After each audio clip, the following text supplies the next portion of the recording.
我真的是服了，我拜托你们真的不要再把電車開上高速了。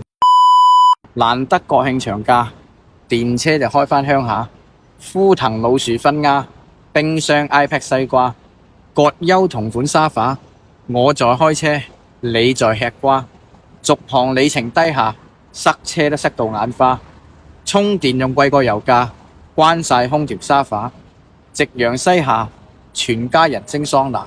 有油車唔開，你係要叫我開台電車上高速？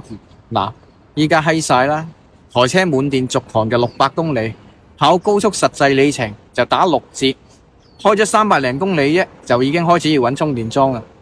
去到每一個服務區都塞到死死實實，排隊入服務區啊，都已經塞咗2條車道，充電都仲要攞號。有啲明明係增程車嚟嘅，佢都要壓住個屎坑喺度充電。迫於無奈之下，又開返落嚟市區呢度揾充電站。原來咧好多醒目仔咧同我一樣，冇辦法啦，只能夠繼續排隊充電。咁充完之後咧，又開返上高速。原本4個鐘頭嘅車程，就咁開咗12個鐘。